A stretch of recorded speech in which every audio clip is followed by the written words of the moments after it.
Hola, muy buenas tardes para todos y bienvenidos a nuestra sesión informativa con Great Plains College. Muchísimas gracias por estar aquí. Es un gusto, como siempre, tenerlos y poderles presentar toda esta información.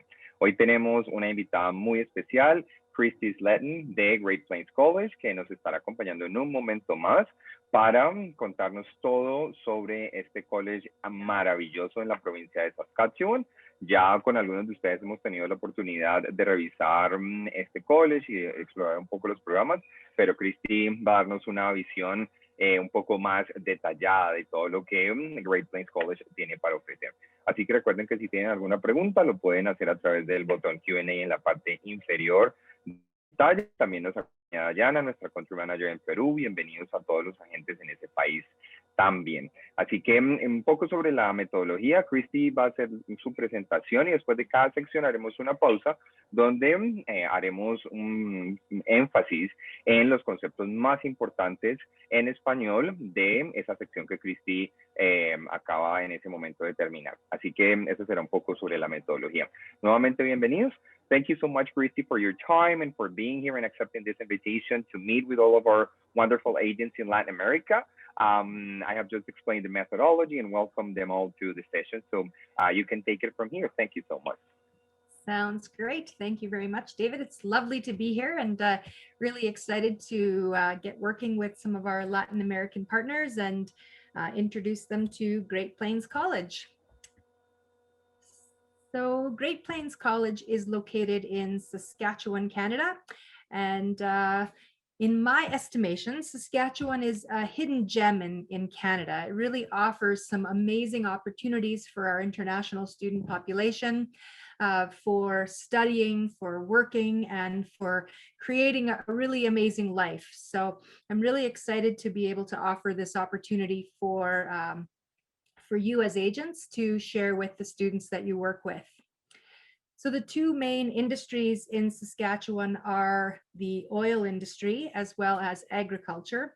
And both of those industries create a very, very strong economy, let's say. Saskatchewan, prior to the pandemic, was one of Canada's strongest economies. And so, of course, everyone has had to endure some changes throughout the pandemic, and we're really hopeful that the strong economy that Saskatchewan had prior to the pandemic will be able to allow us to rebound fairly quickly. So there we are. Saskatchewan is located in the center of the country.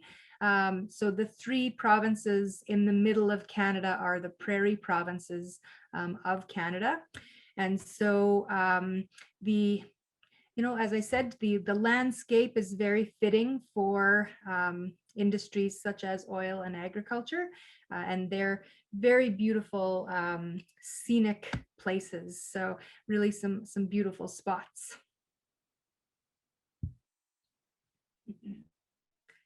So the province of Saskatchewan, as I said, has some amazing opportunities for our international students.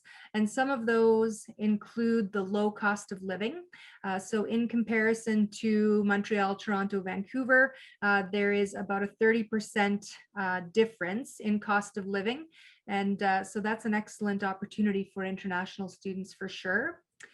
As well, the province of Saskatchewan has used immigration widely to attract a skilled workforce to the province.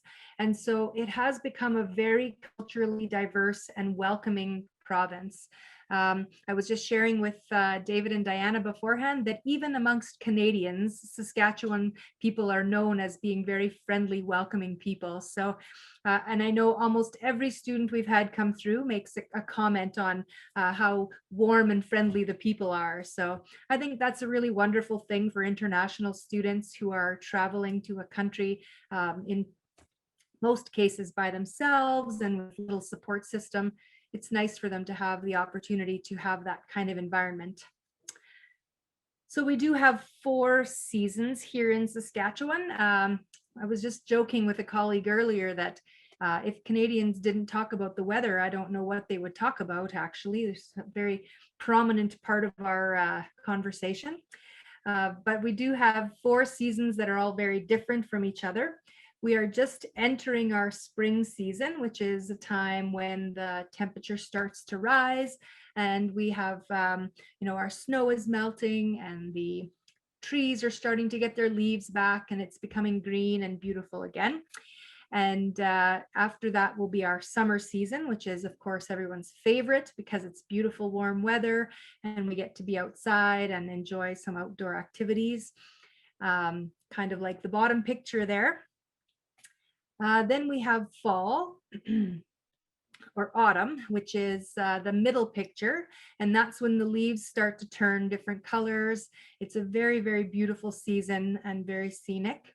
The temperature in fall is still very warm. So when students arrive for a September intake, they would still have temperatures that would be in that kind of probably 24 to 28, sometimes even into the 30s range.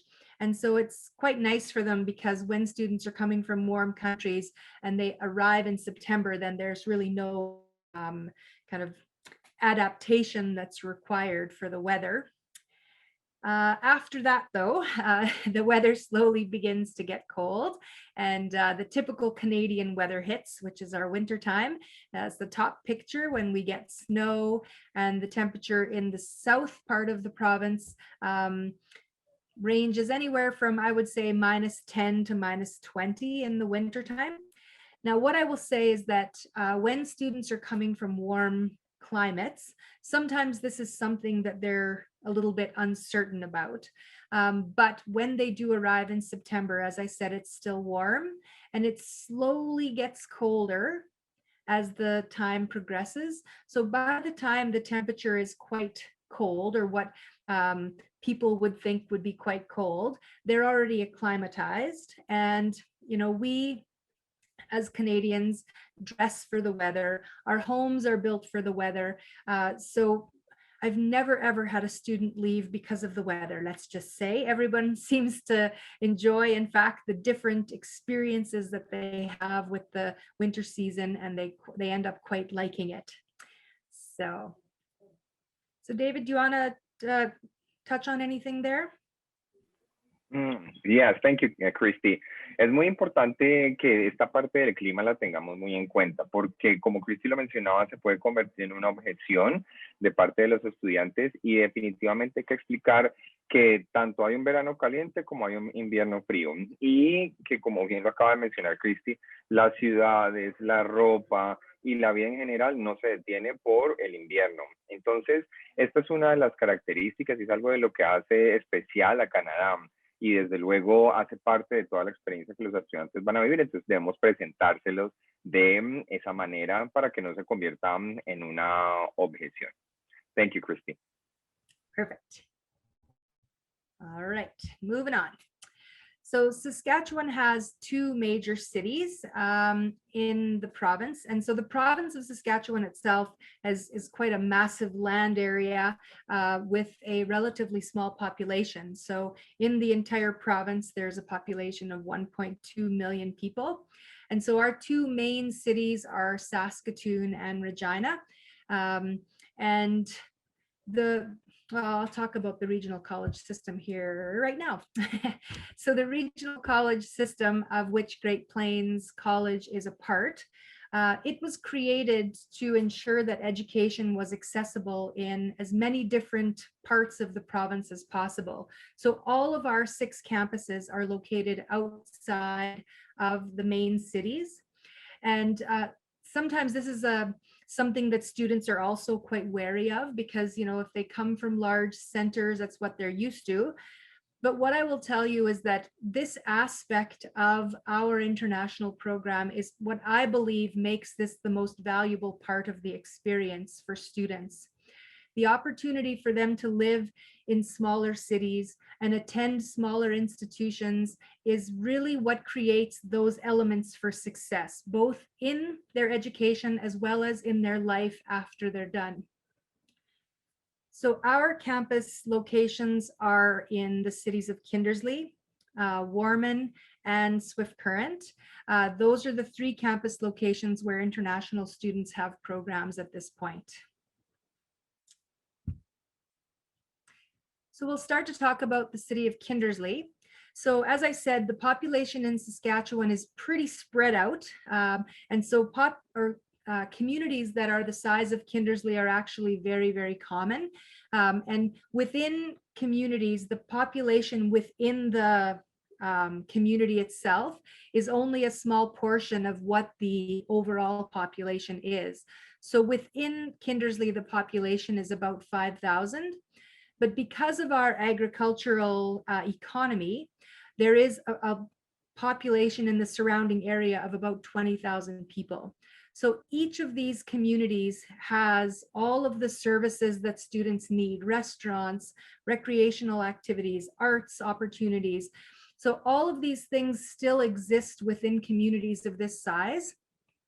And I think it's important that students are aware of that. You know, I think sometimes from other countries, if people don't understand how we live, then they would think that there's nothing there for them. But truly, there is a lot of different opportunities for them, both educationally as well as outside of that. Our second campus location is the Swift Current campus. This is probably our largest campus location in our largest campus city. And the population of Swift Current is around 20,000 people. It is the major city in southwestern Saskatchewan. So it is kind of like a hub of the economy in the southwest. Okay. Oh, sorry, I have a frozen computer here. There we go. And then finally, we have our campus in Warman. So Warman is a kind of like a suburb community of the city of Saskatoon. So if students are particularly nervous maybe about attending a institution in a small city, Warman is an excellent option because it's only about 15 minutes from Saskatoon. So they would have all of the benefits of a major city, but still be able to attend Great Plains College.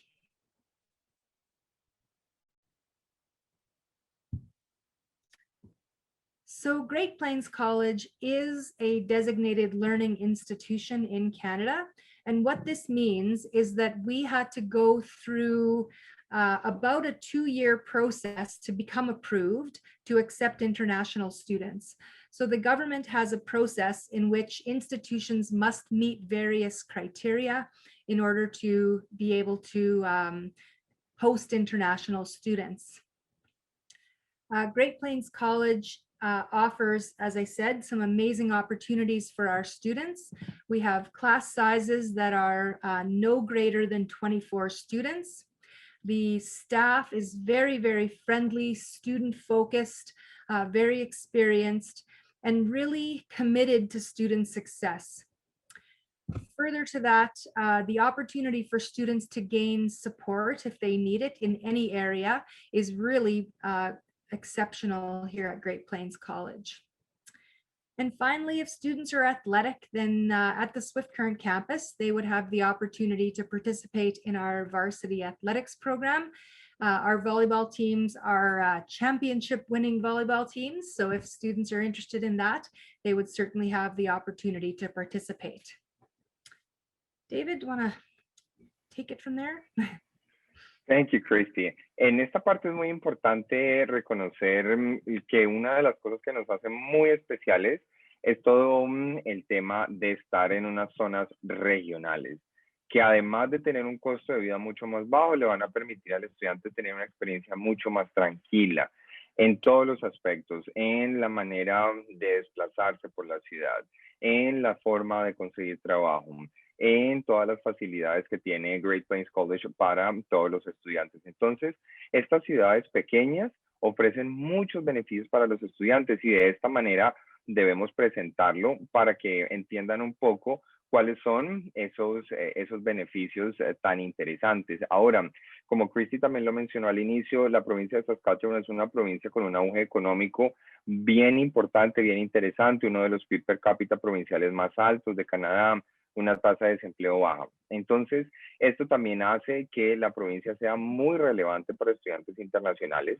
y sus procesos, si deciden residir de manera permanente en la provincia.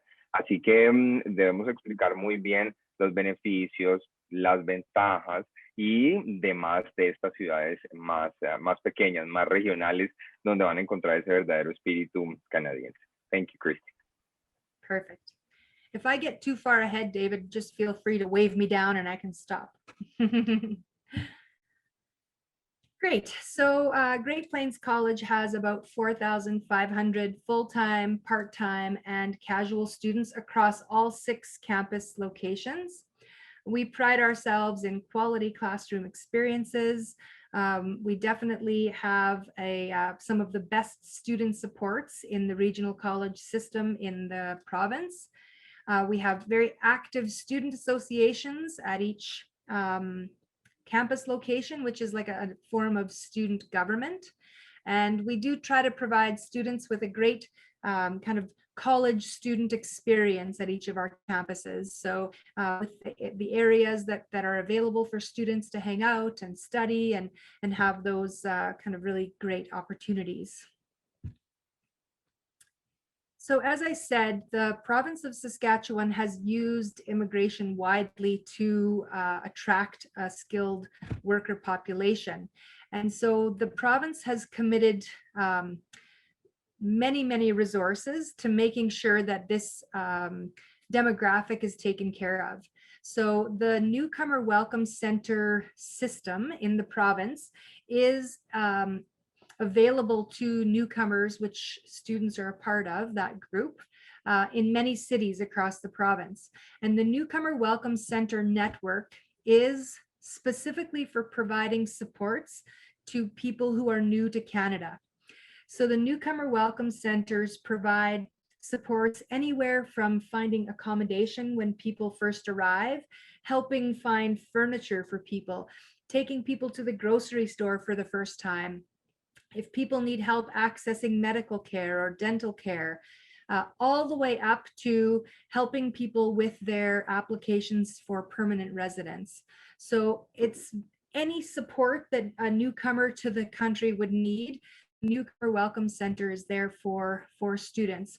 So it really does provide a great kind of network of support for students the second they arrive in the country. Okay, well, maybe before I go into programs, do you want to just tell people about the Newcomer Welcome Center and then I'll foray into programs?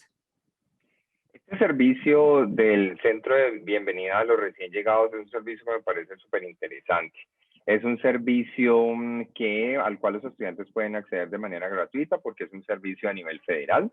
Se encuentra en diferentes ciudades de la provincia y definitivamente es un espacio donde los estudiantes van a encontrar mucho acompañamiento y soporte. Ahora, este servicio es adicional al que se presta en el college, porque desde luego que tenemos un centro de soporte y de servicios a los estudiantes, no solamente internacionales, sino domésticos. Entonces, este acompañamiento o estas dos, digamos que dos frentes de apoyo para los estudiantes, pienso que son fundamentales, son claves para todo ese proceso de adaptación.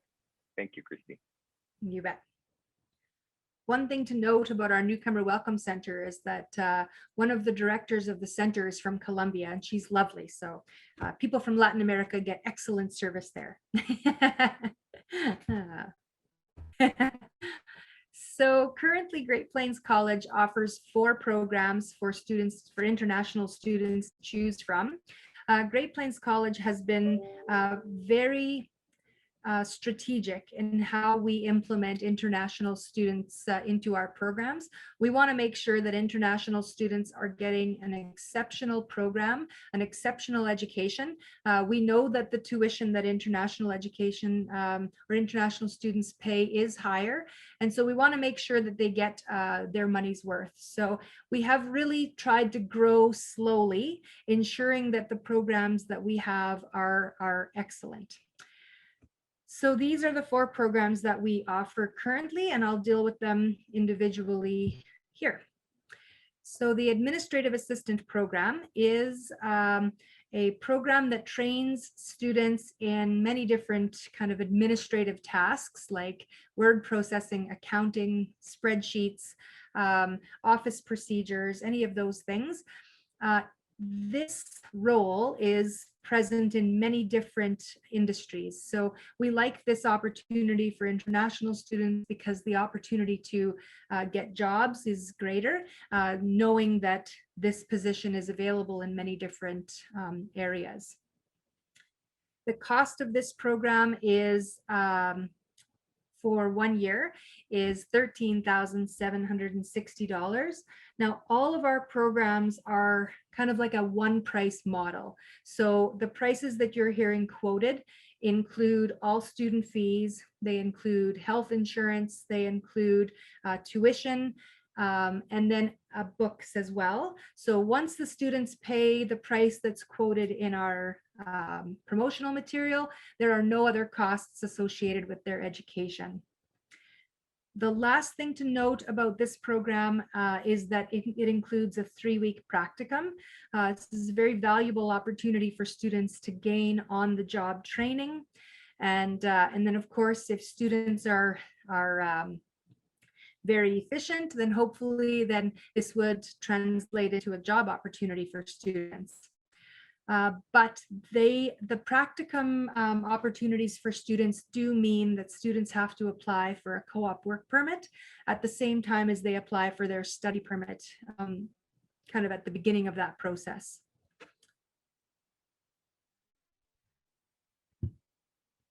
Okay, so I'll just talk about the admission requirements, David, then I'll let you take over. So for all of our programs, we require students to have a minimum of a secondary diploma that is equivalent to a Saskatchewan grade 12 or a secondary diploma in Saskatchewan. We ask that students have a minimum average of 60% and none of their courses can have marks below 50. It is helpful for students to have the highest level of secondary English and math for this program, but it's not mandatory. It's just helps with their level of success in the program. And then Ielts requirements for this program are overall 6.5 and no bands less than 6. And this is the only program that has 6 band score minimum. And the Duolingo score is 115. Okay, go ahead, David. Thank you, Kristy. Este programa me parece muy interesante porque, como Kristy lo mencionó, es un programa bastante generalista. Eso permite que los estudiantes puedan tener una mayor tasa de efectividad en poder conseguir sus empleos y desde luego pues esto va a ser muy beneficioso particularmente para lo que tiene que ver con la demostración del número de horas que se necesitan para poder aplicar a los programas de nominación provincial en temas de migración. Entonces, es un programa sencillo, digamos que en términos de conocimiento, pero es un programa que sí le va a dar al estudiante muchas posibilidades y una apertura grande y digamos que va a ser un programa de preparación general para que pueda conseguir un muy buen trabajo. Así que este programa interesante. Well, a question in regards of this program, Kristy. So the length of the program is 9 months, but the overall length of the program for immigration purposes would be 1 year, so that students can apply for SINP, correct? Yep, exactly. So when students are finished this program, they will get a 1-year postgraduate work permit, and that will allow them to hopefully make their way through the SINP process. Excellent, thank you. Yep. Okay. So the next program I want to talk about is our business diploma program. We have 2 areas of specialization, management or human resources. And basically this 2-year diploma is the first 2 years of a degree program. And so these 2 years can transfer directly to the University of Saskatchewan and the University of Regina, which are our 2 main universities in Saskatchewan, if students want to finish their degree. So this is something that if students are interested in, it is a nice foray for them to start with us and then move to the universities because, as I said, our class sizes are smaller. They have their first 2 years in the country with a lot of support. And then once they're, kind of acclimatized to Canadian culture, then they can move on to the university. The other part of it is that our programs are quite a bit cheaper than the university. So that's also a nice benefit for students. So the cost of this program in year one is $17,660. And then the second year program is $14,600. Now, one thing to note about our 2-year programs is that students are afforded the opportunity to apply for scholarships in our 2-year programs. So in their second year, they can use their marks from their first year to apply for the same scholarships that our domestic students are allowed to apply for. So based on their marks in year one, they could be awarded scholarships anywhere from 500 to 5,000 Canadian dollars. So the requirements are the same as the administrative assistant course. So a high school diploma, an average of 60% and no marks less than 50. We do ask for the highest level of math for students because it does certainly help with their success. And the Ielts scores for this and all other programs are an overall of 6.5 with no bands less than 5 and a Duolingo score of 110. David. Es uno de los programas que a mí más me gustan porque este programa tiene 2 áreas de especialidad. Una en gestión del talento humano y la otra en gerencia. En gestión del talento humano, los estudiantes se van a enfocar en todo lo que tiene que ver con los procesos de contratación, de reclutamiento, de entrenamiento, en gerencia con todo lo que tiene que ver con marketing, con todo lo que tiene que ver con gerencia o management a nivel general. Entonces es un programa con 2 énfasis muy relevantes y que pienso que son transversales para todos los estudiantes. Ahora, la duración del programa también es muy interesante, son 2 años, lo que permitirá que el estudiante tenga hasta 3 años de Post-Graduation Work Permit. Entonces, esa parte también es fundamental para nuestros estudiantes cuando queremos maximizar el tiempo de estudios y de Post-Graduation Work Permit. Requerimientos de admisión, bueno, ya Kristy nos los explicaba, muy similares a los anteriores, con un poco más de flexibilidad del IELTS, con una banda por mínimo en 5, en el programa anterior era 6.0, así que en las áreas como writing o como speaking, donde los estudiantes tienen mayor dificultad, pues hay mucho más espacio para que puedan lograr esa calificación. Thank you, Kristy. Yep. All right, so the next program I'll talk about is our Continuing Care Assistant program. This program is very popular for a few different reasons. One is that it is an entry-level position in our health field. So people who have prior health training from their home countries or people who are interested in entering health in Canada will use this course as their opportunity to do that. The other reason why this program is so popular is that the job opportunities in this field are virtually endless. There are tons and tons of opportunities for students, and they could basically go anywhere in the province that they wanted. The cost for this program is $18,160. And this program includes 3 clinical placements throughout the course of the program. It is an 8-month program, but it is eligible for a 1-year postgraduate work permit. So the requirements are the same, 60% minimum average, no marks less than 50. Students must have all of their immunizations up to date, and they must bring that document with them. If they can't get some immunizations in their home country, we can arrange for them when they arrive here. The Ielts scores are the same as business, overall 6.5, no bands less than 5, and a Duolingo score of 110. Este es otro programa muy interesante porque se enfoca en todo lo que tiene que ver con el sector de la salud. Entonces, esos estudiantes que tienen ese perfil en enfermería, en gerontología, en terapias fisioterapia y demás, van a poder ingresar a este programa, acceder a esas prácticas y empezar su proceso para poder revalidar todo lo que ya han hecho en su país de origen, en Colombia, en México, en Perú, etcétera. Entonces es un programa muy, muy interesante que además tiene esas pasantías, esos 3 momentos de prácticas. Recordemos que los practicums son pasantías garantizadas, mas no necesariamente remuneradas. Ya ustedes saben cuáles son las variables que se tienen en cuenta cuando los estudiantes reciben una remuneración. Así que es otro programa bien, bien, bien relevante para nuestros estudiantes. Veo que por ahí tenemos algunas preguntas, las tengamos allí para resolverlas al final de la presentación. Thank you, Chris. Okay. And our final program is our Youth Care Worker Diploma. It is also a 2-year program. It is a program that is focused on training people to work with youth who are at risk. So people work in schools, they work in youth shelters, group homes and addiction facilities, those types of places. The cost for this program in year 1 is $16,800, and in year 2 also $16,800. In this course, there's also 2 practicum placements, 1 in each year. And the students that we've had go through this program have both been offered jobs within their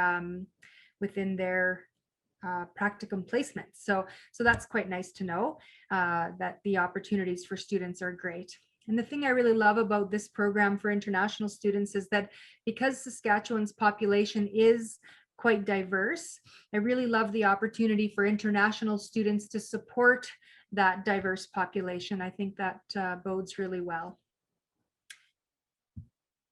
So the admission requirements are, again, the same, 60% average, no marks less than 50. One thing in this program is that students will need to bring a criminal record check from their home country with them. So they should do that before they arrive. Ielts requirements are 6.5 overall, no bands less than 5, and Duolingo score of 110. Este es otro programa que me encanta, definitivamente. ¿Por qué? Por el enfoque social que tiene. Porque está orientado a intervenciones a estudiantes o a personas jóvenes que están en situación de vulnerabilidad. Entonces, el perfil aquí que estamos buscando es de trabajadores sociales, tal vez de profesionales en psicología, por ejemplo, tal vez de profesionales inclusive del sector de la salud, de manera que puedan enfocarse en ese acompañamiento de todos estos jóvenes en situación de vulnerabilidad y que puedan generar un impacto muy, muy positivo en sus vidas. Otra manera de enfocar este programa es también para quienes van a trabajar en colegios y van a estar haciendo acompañamiento como consejeros estudiantiles en esos colegios. Así que es un programa precioso de un impacto social tremendo. Me encanta este programa, mismos requerimientos de admisión. Punto importante, recordar que debemos tener un certificado de antecedentes policiales para poder aplicar al programa, de manera que los estudiantes, pues, como van a trabajar con población menor de edad, pues, estén certificados como de no riesgo. Thank you, Kristy. Great. So the application deadlines for this upcoming year are May 31st for the September intake. The administrative assistant program is the one program that we have that has a January intake. So it has both September and January, and our January application deadline is October 31st. The application process is entirely online, so you can visit that web address and navigate to the International Students page, and the application can be submitted, documents can be uploaded, and then it takes you over to Flywire, which is the payment platform that we use. Students can pay the $125 application fee at that time and upload transcripts, their language assessment. If they have post-secondary transcripts, we'll take those as well. And basically, we judge a student's eligibility on their secondary transcripts, But if there's something that might be missing, like say, for example, a student applies to business and doesn't have a high school math, but they've got post-secondary, we may use that to waive the absence of that requirement at secondary and still be able to accept them. So it is a good idea to provide those things. And all documents, of course, must be translated to English. If you need to contact me at any time, that's my email address, and certainly feel free to do that. However, both David and Diana would also be happy to help in any circumstances. So once we receive a completed application, which includes all documents and application fee, we will assess that application for eligibility. And if the student is eligible, we will provide an offer letter. And that offer letter is going to request a 50% tuition deposit of the first year's fees. So if the program is 2 years, it's only 50% of year one. So we provide students about 30 days to pay that, but just know that that's certainly very flexible. If they need longer than 30 days, we're happy to provide that. And, just contact us to make those arrangements. I don't think that any of the Latin American countries are on the student direct stream yet, so I'll just skip that over. All of our payments, any kind of transfer of money can be done through Flywire. It's very easy to use and very, user friendly for the user. Once the tuition deposit is received, we will then provide the acceptance documents, which will be used to apply for the study permit. Now, turnaround times for application processing are about 3 to 5 days for business, administrative assistant, and youth care worker. For the continuing care assistant program, because it's a health program, we do send those away for assessment from a partner. And so the turnaround time is more like 3 weeks for that. So as long as students are aware of that, then certainly we do try our best to be as fast as possible. David, do you want to deal with any of that? Thank you. Como vieron, los requisitos de aplicación pues son bastante simples. Estamos buscando la evidencia del nivel de inglés, notas y diploma de colegio, y recordemos que aquí necesitamos en C11+1 que hemos revisado tanto en nuestras presentaciones, ¿no? Importante tener eso en cuenta. Las fechas de límites de aplicación, importante, para septiembre sería mayo 31 de este año, así que nos quedan 2 meses para hacer recruitment para este programa.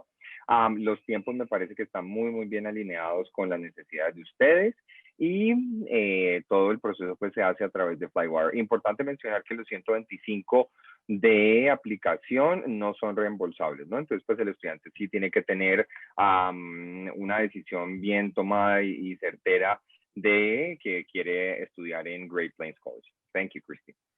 Sure.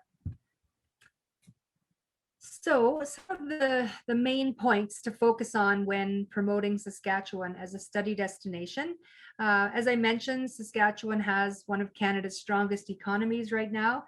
Job opportunities for students, both while they're studying as well as after they're done studying, are very strong.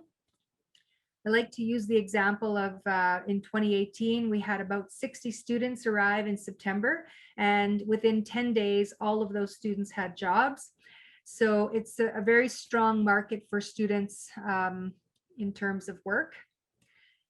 The other kind of main sales point about Saskatchewan is the Saskatchewan Immigrant Nominee Program.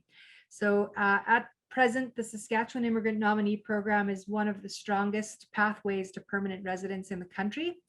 And so basically, students need to meet 3 different criteria. They need to successfully complete a program at a post-secondary institution.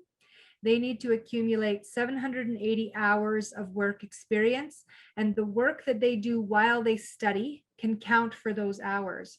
So it takes about, I would say, 10 months at 20 hours a week to accumulate that 780 hours. So, within either within a 2-year program or shortly after they're finished a 1-year program, they would have that criteria met. And then the third criteria is a job offer in their field of study. So once students have those three things, then they're able to move through the permanent resident process and hopefully become permanent residents of Canada. So the regional college system is, as I said, a perfect fit for international students. Basically, international students arrive in their chosen country with a certain set of needs just because they're international students. And in my mind, the regional college system really provides naturally for all of those things.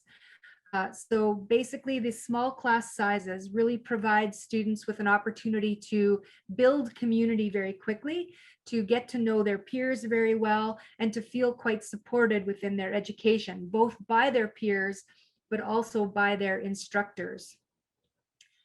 If students happen to struggle, let's say, for example, they're struggling with some of the language requirement, let's say they're struggling with some of the content of the program, then the regional college system is very in tune to providing those supports for students.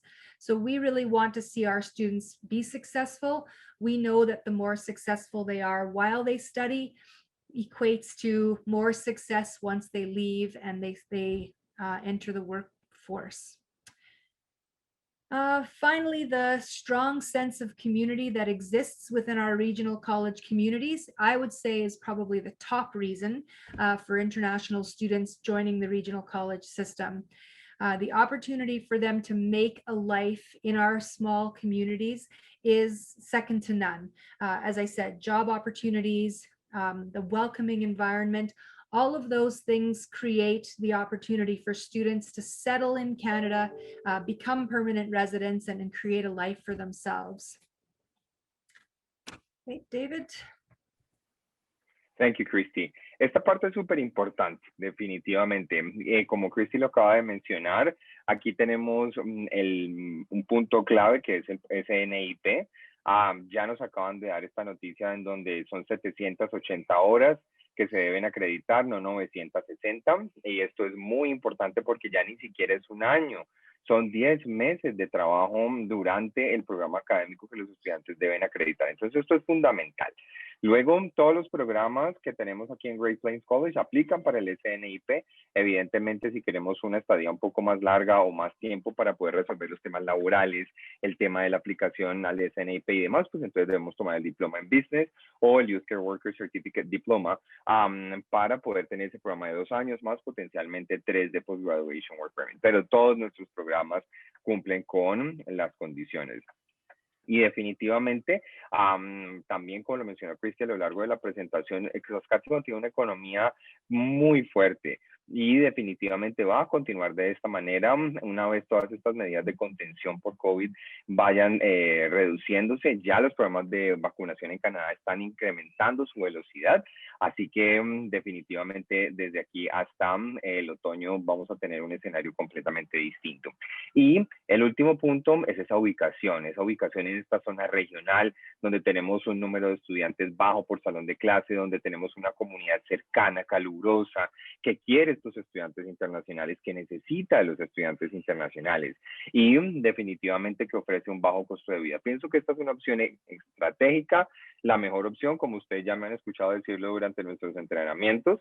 Saskatchewan es una provincia no tradicional, es donde los estudiantes deben estar por todas estas razones que hemos mencionado. Así que definitivamente no nos resta sino hacer una aplicación para Great Plains College. The question for my end, Kristy, what the school has decided, or maybe it's in the decision-making process still, about on-campus teaching for fall. I know that there are some schools in some provinces that have already informed everyone that they will be back to on-campus teaching and in the fall. So can you give us any updates on this matter? Yeah, so Great Plains College decided even for 2020, 2021 to maintain what's called a blended mode of delivery. So all of our students were required to arrive and to study partly face-to-face. And then when they weren't face-to-face, then they were attending via this mode of instruction on those other days. So we worked really hard to try to create that opportunity, knowing that really it's the most valuable way for people to learn is in a face-to-face environment. At the very minimum, we will be continuing in that mode, but our hope is to certainly expand the amount of face-to-face that we're allowed as vaccinations roll out, for sure. So at the very minimum, we would be 50-50 face-to-face, but I suspect it will be more, barring any COVID surprises. God forbid, no more. Exactly. We cannot handle. We can't take it. Yeah, absolutely. No, and those are amazing news, Kristy, definitely for our students. And I know that our agents here are really excited to hear that at the very minimum 50-50, and then conditions allowing, then we will be moving that number up. That is wonderful indeed. Maybe it would be a good time for me to also discuss the quarantine requirements, as that's a hot topic too. So basically, when we had students arrive for January, then we ended up having to go through a process where our institution was approved for welcoming students safely under COVID protocols. And so we have provided students with a quarantine plan, I guess, that has been very successful. And so what that means is that all students fly into the city of Regina. They go directly from the airport to a quarantine facility that is owned by the University of Regina. And they spend their 14 days of quarantine there. And so the cost for that is all accommodation and 3 meals a day is about $1,000. And so we're really proud of that, because it really has kind of created the cheapest possible alternative for students in terms of that situation. Now, after we welcomed those students in January, then our dear government went and made some changes to the quarantine process. We are working very diligently to try to get that hotel piece removed for international students. It is our hope that it will be gone by September, but we haven't confirmed that yet. I guess at the very least, what we will do is we will try our best to ensure that our international students have to go through that process again as cheaply as possible. But again, we're really hopeful that it will be gone by September. Yeah, that would be great, because that first piece, in some cases, we received information that it may be very costly, around $2,000 for 3 days of accommodation. So that created a lot of confusion in the market and through our agents. And one of the main questions that we get about the quarantine part, the one that was already in place for January, is that if a student is going through that quarantine process, can they order like additional food? Of course, they cannot leave the premises that they've been assigned to and so forth. But how that dynamic works, because many of our agents are always interested to know a little bit more details about that, on what the intricacies of that process are. Exactly. Yeah. So basically the way that it works at the University of Regina quarantine facility is that students have access to, order supplies if they need it, or food or anything like that. And they have kind of 2 periods of time in the day when they ask that those deliveries arrive, so that they can kind of deliver everyone's stuff at one time, as opposed to kind of running all throughout the day. So they will let the students know what the delivery times are. And if students have deliveries to be made, they have them there for that time, and then they'll get those deliveries to their room. Basically, when we provide students with all of the quarantine documentation, it kind of outlines a section there. If you have, if you want to order extra food, here might be some places to go. If you have, certain supplies you might need, then here's some places you might look. So we kind of provide that information for students in case that's something that they need. The other thing that we do is we really try hard to keep in touch with the students a lot during that 14 days. What I will say from our experience so far is that that 14 days is a little bit more difficult than one thinks it is. It's, particularly if students arrive by themselves, then, they're basically in a room by themselves for 14 days. It's not an easy thing to do. And so we really try hard every second day, at least, to touch base with them on video call or by phone, and certainly try to make sure that they're doing okay. If they require any mental health support or medical support, then we offer that to them as well. So yeah, we really do try hard to kind of keep them connected to the outside world, and at the very least, just give them some human contact throughout the quarantine period. That's amazing. Thank you, Kristy. And we already have some questions here from Laura, one of our agents. She's based in Vancouver, but she takes care of students from across Latin America. Some of her questions are, until which intake the college will accept Duolingo? Oh, that's an excellent question. To be totally honest, Duolingo is my favorite language assessment because it provides the institution with a lot of excellent information. When we get those Duolingo results, we get a writing sample, we get a video of the students speaking. So we get a lot of really great information about where the student is at. What I will say is that the regional college system is part of what's called a brokering system. So we broker our programs from other institutions.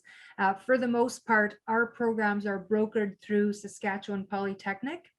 And so we do rely on them to provide us with the entrance requirements. So we will accept Duolingo as long as they will allow us to. As for how long that is, that's kind of a to be decided situation at this point. It's kind of a yeah, it's not, we're not really sure when they'll ask us to stop, and we hope actually that they don't.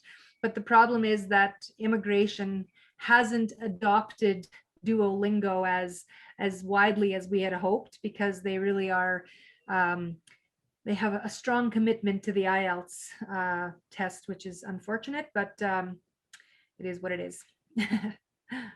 Exactly. Okay, thanks, Kristy.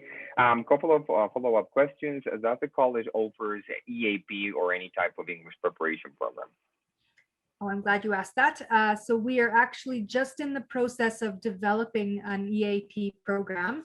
And so we're hopeful that it will be up and running at the very earliest, I'd say maybe January 22, but for sure by September 22. And so the idea behind that program is really to provide an integral language piece with the program, because when students travel to Canada simply to study in a language program, they're not allowed to work. So we're hopeful that we're going to be able to build that like components of their program into the language piece, so that they'll be allowed to work the whole time. So that's the master plan, and when we roll it out, you'll see how successful we were, I guess, in meeting that. Yes, and just to reinforce that question, Kristy, definitely that would have a tremendous impact in terms of our recruitment efforts from this region, because the majority of our students do need some sort of reinforcement of the language level. And even if they do have the appropriate language level that is needed for the program, they would like to take at least 1 month or two just to get acquainted with the hearing in English all the time, on speaking in English all the time, because Right. they may be practicing at home, but then they walk out the door, and then of course there's Spanish everywhere down here. So having that program in place, I think would be a tremendous advantage for Great Plains College. So first off, thank you, and looking forward to having that program to recruit more students for our college. Great. We will definitely keep you posted on our progress. And yeah, we're very hopeful that we'll be able to have something in place relatively quickly. We understand that there are many markets around the world for which this would be kind of a game changer, and we like the idea as well, because I think it's that one piece where students take the longest to develop their confidence. And, I think if we can kind of have a part of that and help them to develop their confidence earlier in the area of English, that would be great. Awesome. Next question from Laura. Do you offer conditional acceptance? So basically the offer letter that we provide is like a conditional acceptance. So if students don't have their language assessment completed, they can still apply for a program once they have a test date booked. So on the application form, it will either ask you to upload the language assessment or it will ask you to input the date of the test. So when we get an application where the test date is indicated, then that conditional acceptance will be based on the provision of those English language results. If students are not quite done high school, then they can provide their interim transcript, and then we would accept them based on the condition that those marks are maintained throughout to the final transcript. Okay, great. Next question from Laura. Are there any entry scholarships? Yep, so we don't necessarily advertise this because every student gets it, but every student who is accepted to a program and ultimately arrives to attend does get a $500 entrance scholarship. And all of our scholarships are provided to students at scholarship receptions in October. Granted, we're allowed to get together again, but when we are allowed to get together again, then students are gathered and we have a lunch and we, kind of personally provide every student with their scholarship check, and it's really quite a lovely afternoon. So in students' first year, they will all get a $500 entrance scholarship. In their second year and 2-year programs is when hopefully they'll be able to capitalize on some really nice scholarships for sure. Excellent. And final question from Laura. Can you comment a little bit further about the study permit approval if a student comes to take the continuing care assistant if they have a medical degree or a nursing degree? I think your question is oriented towards whether immigration would consider that as a progression or align with their already existing profession in Latin America, which would be higher, meeting a medical professional or a doctor, a nurse, or whatever. Right. That's a very tough question to answer because even dependent on which immigration agent you talk to on any given day or hour, the answer could change. So what we've been told by some immigration agents is that they know that people who are trained and working in the medical profession are using that CCA program as their way to get training and experience for the Canadian health field. So they understand that that's the situation. And so they kind of overlook the fact that they already have that training and that they're applying for a program that's beneath their current level of training. We also have talked to immigration agents who have said that, and they're talking really more generally, that one way to not get approved for a study permit is to apply for a program that's beneath your current level of training.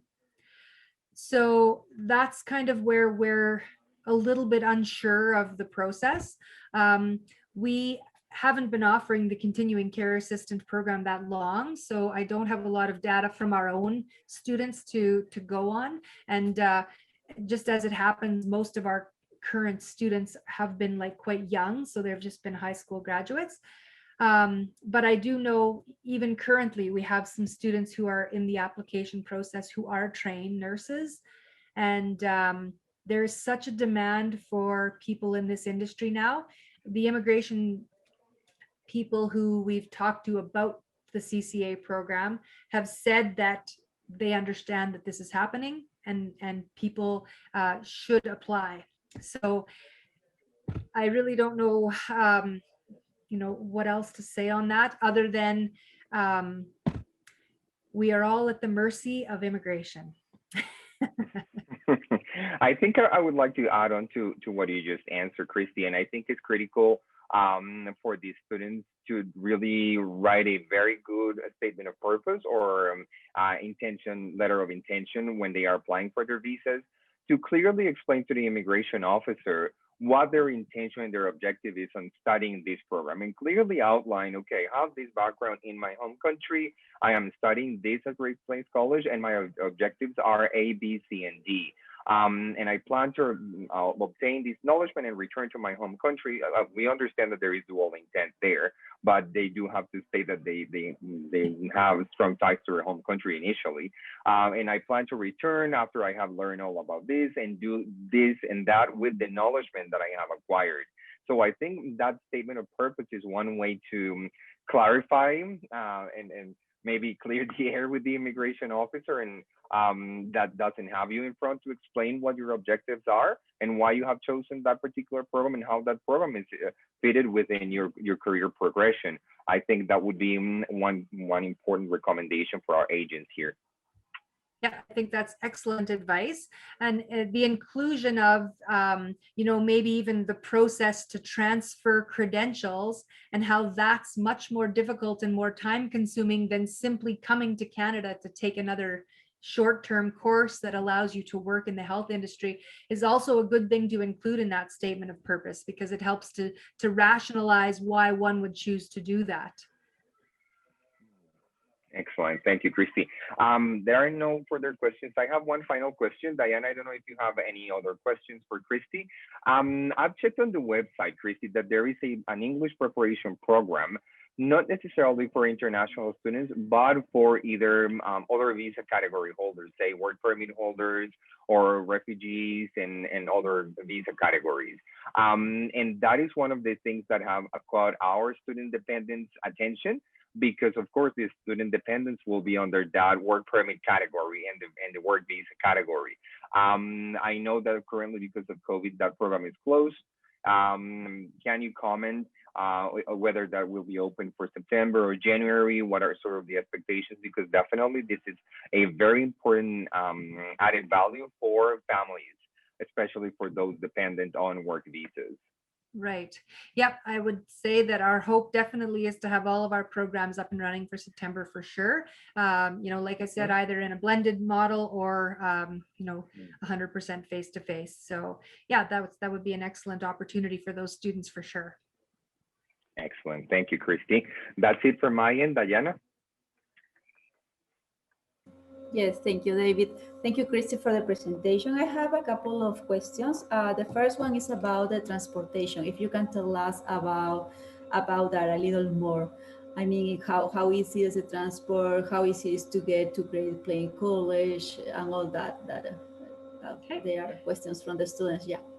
Sure. So it kind of differs campus location to campus location. So in Swift Current, for example, there is public transport and students can use that, if they feel the need. One thing I will say is that, most students try to coordinate their accommodations so that it's within walking distance of the college, and that's quite easy to do.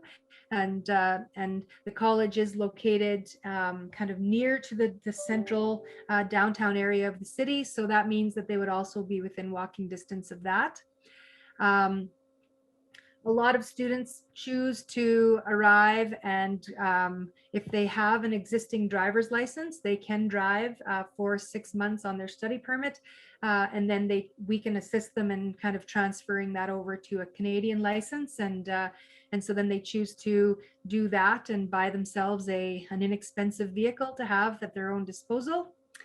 In Warman and Kindersley, then they are smaller, as I said, smaller communities. So, the majority of things are within walking distance for sure, and that's not a problem whatsoever. But what I will say is that when students arrive in Saskatchewan, they do definitely learn that we are a driving culture. So they do learn that, having that freedom to either have a driver's license and a vehicle of their own is something that's quite important for kind of maintaining your own personal freedom. So it is something that they aspire to, and we can certainly assist with. Okay, great. Thank you. And another question is about, you mentioned about to study the business diploma. With that, you can get a pathway to the universities. Can you repeat the name of the universities and how will be this pathway of this agreement? Sure. Please. So Thank you. the transfer to the University of Saskatchewan, which is located in Saskatoon, is a direct transfer. So basically all of the courses that we offer within the diploma will transfer directly to the University of Saskatchewan program and count for the first 2 years of their degree program. So they would be able to do that direct transfer. The University of Regina, which is in our other main city, that I think there's 2 or 3 courses in that 2-year program that don't transfer. But other than that, almost the entire 2 years transfers. So if students wanted to go to the University of Regina, they could. They would just have to take a few classes to catch up their first 2 years, and then they could complete their degree there as well. Okay. Thank you. Thank you very welcome. much. Excellent. I think that's the extent of the questions that we had for this afternoon, Kristy. Thank you so much. Appreciate your time and the presentation. Muchas gracias a todos nuestros agentes por acompañarnos en esta tarde. Pronto les estaremos enviando el video de esta presentación y bueno, esperamos verlos muy, muy pronto. Thank you so much, Kristy. Thank you to everyone for attending, and feel free to reach out to me anytime if you have questions. Gracias. Thank you. Talk to you soon. Thank you. Bye-bye. Bye-bye. See ya.